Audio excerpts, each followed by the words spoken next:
Hello, it's Paul from dronesgetter.com, and this time we're looking at the top mistakes beginners make when choosing their first drone and why you should stop making them too. Number 1.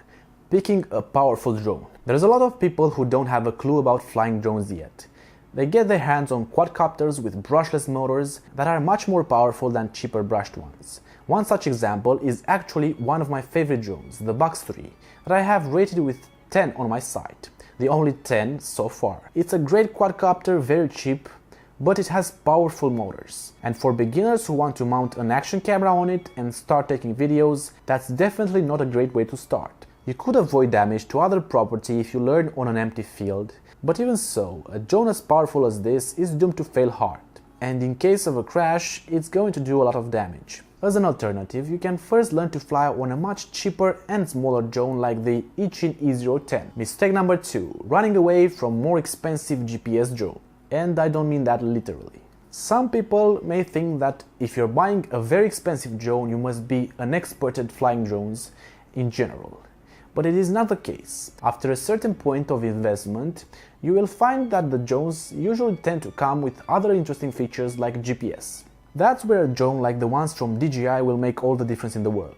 There are of course cheaper GPS drones, but they can be a bit more unreliable than more expensive ones. First of all, a good GPS drone will have a few very useful things, like return to home by the press of a button, return to home when the battery gets low, or it gets also back to home when the signal goes off. As a side note, if you're looking for the perfect drone for your needs, I have created a drone finding tool on dronesgetter.com that does just that.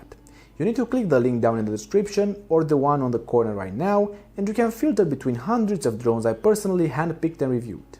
You can filter them by price and many other criteria like GPS, flight range, battery life, and even by type. Then sort them by price or the note I gave to each. If you're undecided, you can add each of them to compare, then click the icon on the right for comparing and see how they differ. You can also click their thumbnails to go on their respective reviews. See how the price has changed in time and much more. Drones like the Spark and Mavic series also have obstacle avoidance technology to help you avoid danger even more. But the main advantage of a GPS drone is the fact that you can simply get your hands off the transmitter and it will stay right in the spot. So if you panic and you don't know what to do anymore, just calm down and test the controls one by one. But please make sure you do this in a wide open field. Mistake number 3. Forgetting that you can get a cheap training drone on the side.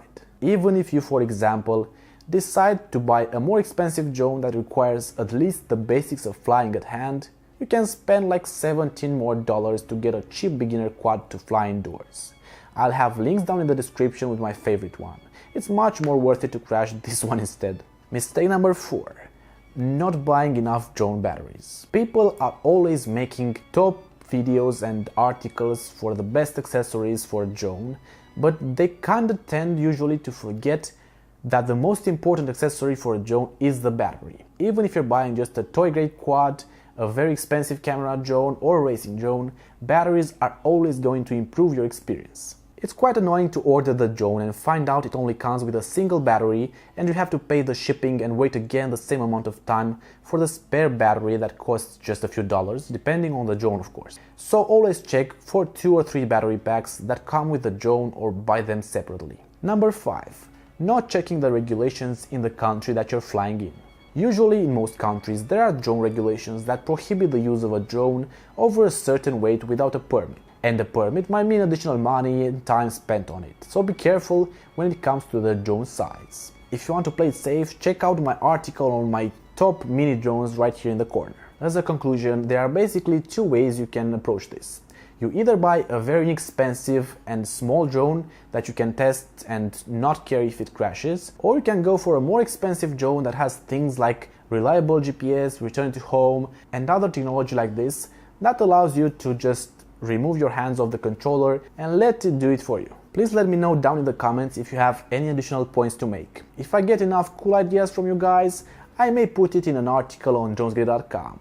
So thanks for watching and see you later, alligator.